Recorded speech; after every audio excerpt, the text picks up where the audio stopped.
बोले हे ईशा, हे स्वामी, हे परमात्मन, आपन्नम माम पाहि, हम आपके शरणागत हैं और आप शरणागत रक्षक हैं। ऐसे हम जैसे शरणागत को आप इस संसार से उबारिए, हमारी रक्षा करिए। संसार में क्यों आप संसार से मुक्त होना चाहते हैं, उसका कारण ये बताते हैं कि चिरमिय ब्रजिनार्थ तप्यमानो अनुतापे। हे भगवान,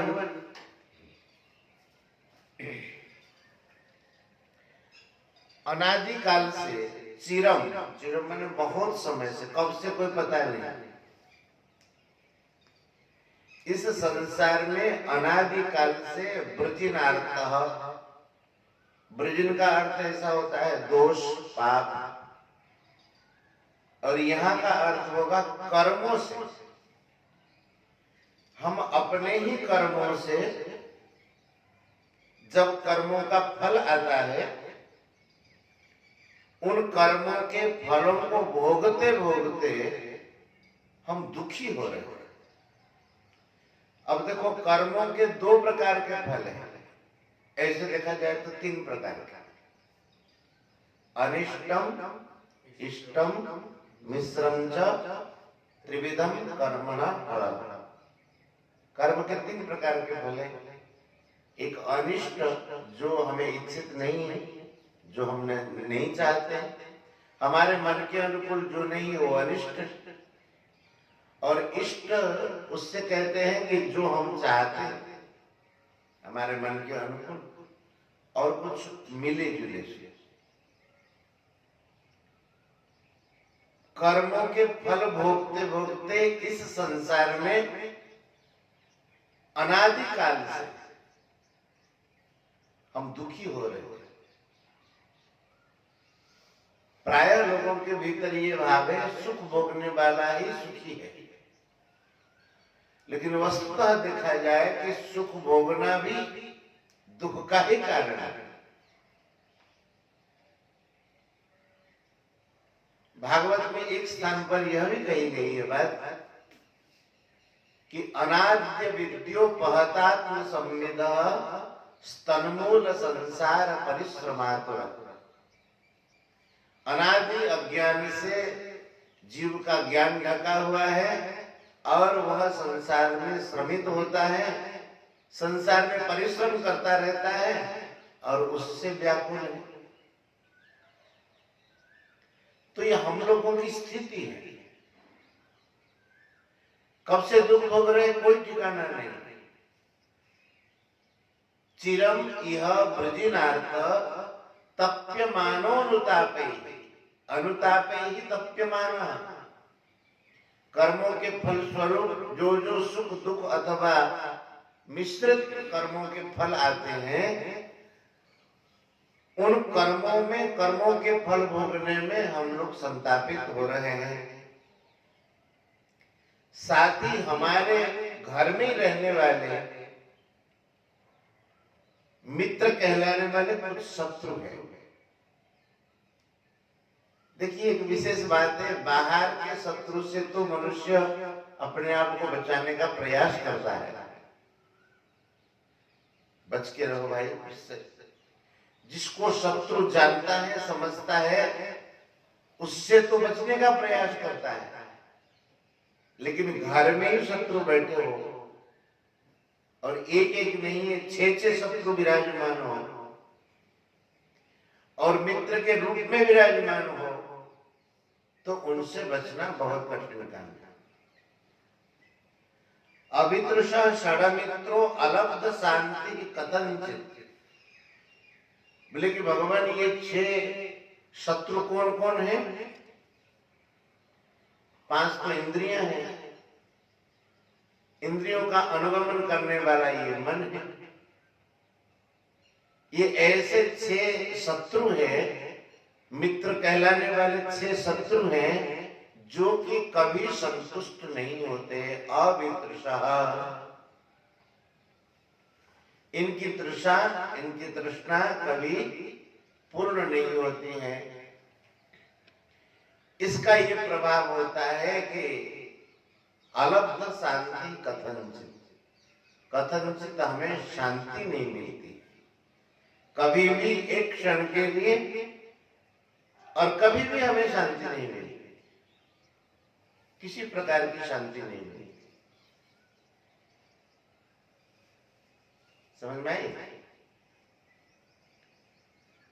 कर्मों के फलस्वरूप दुखों में पड़े हुए हैं, साथ ही मित्र कहलाने वाले 6 शत्रु है, 5 इंद्रियां और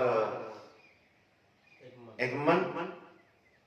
भगवान ने ये भी बात गीता जी में कही है, बंधुरात्मात्मनस्तस्य येनात्मैवात्मना जितः अनात्मनस्तु शत्रुत्वे वर्तेतात्मैव शत्रुवत्। ये जो अनात्मा है, असंयमी है, उनकी इंद्रियां अपने साथ शत्रुता जैसा व्यवहार ही करते, लगेगा मित्र जैसे, लेकिन शत्रुता का व्यवहार इंद्रियां करती हैं। तो यहाँ भी उसी बात को कहते हैं कि अवितृषः षड्मित्रो, षट अमित्र है, ये मित्र नहीं है, षट अमित्र, शत्रु है, अमित्र। इनके चक्कर में हम पड़े रहते हैं तो अलब्ध शांति कथनचित, कहीं भी हमें शांति नहीं मिलती है। हे भगवान, आप शरणद है, शरणागतों को जो आपके सामने आ जाता है, चाहे वाणी मात्र से क्यों ना हो, आपके शरणागत हो जाता है, उनको आप शरण प्रदान करते हैं। शरणद समुपेत स्वत्पदाब्जं परात्मन् अभयमृतम शोकम पाहि मापन्नमीश। हे प्रभु, आप शरणागत रक्षक हैं, शरणदाता है, और हे परात्मन, आपके चरण कमलों तक हम पहुंच गए, हम आपके चरणों के आश्रित हैं। आपके चरण कमल कैसे हैं? अभयम, ऋतम और अशोकम,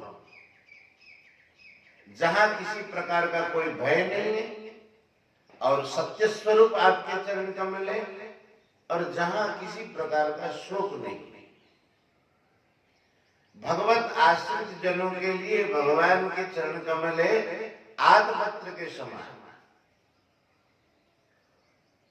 छत्र के समान।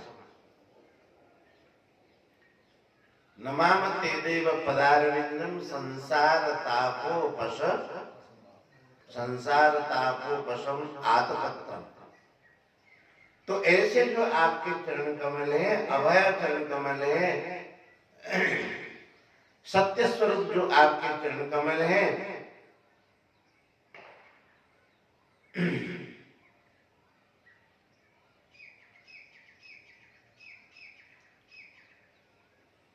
मृत्यु और शोक से बचाने वाले जो आपके चरण कमल हैं, उन चरण कमलों के हम शरणागत हैं।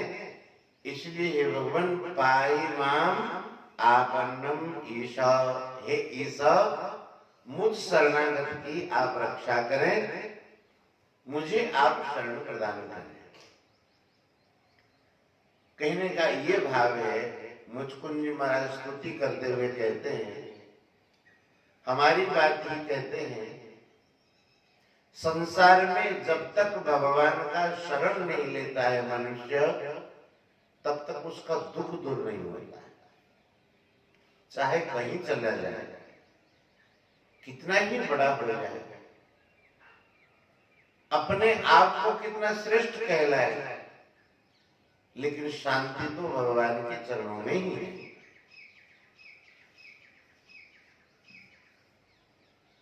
दैवी हेषा गुणमयी मम माया दुरत्यया।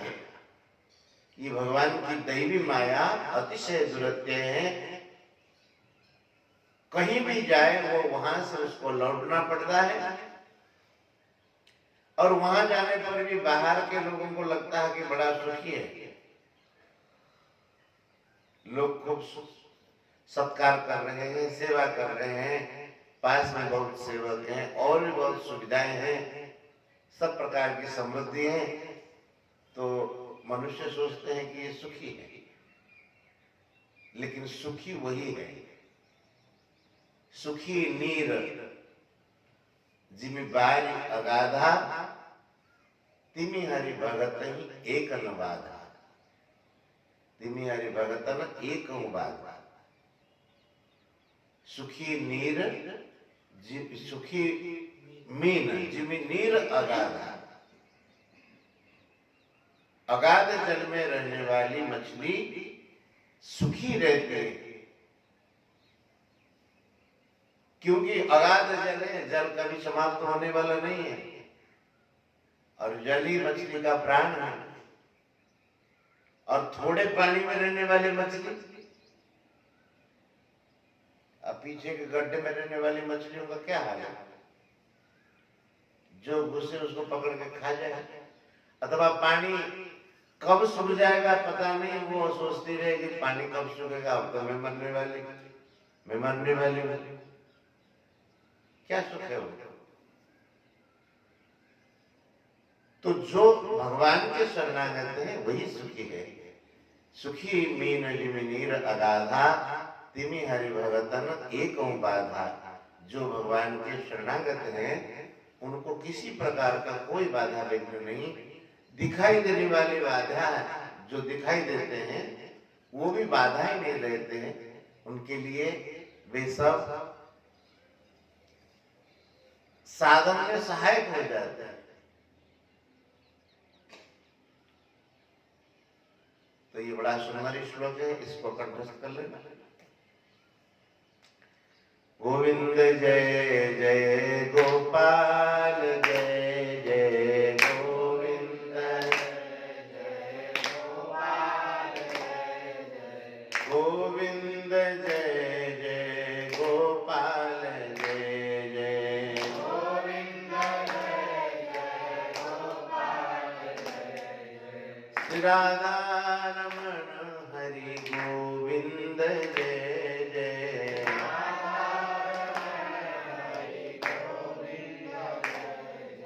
गोविंद जय जय गोपाल जय जय गोविंद जय जय गोपाल जय जय राधा रमण हरि गोविंद जय जय राधा रमण हरि गोविंद जय जय श्री राधा रमण हरि गोविंद जय जय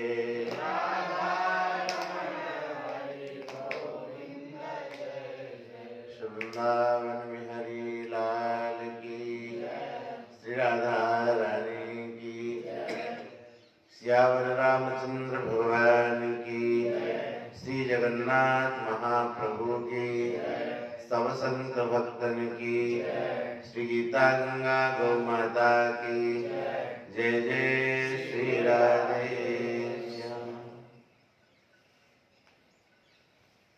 हरि श्याम।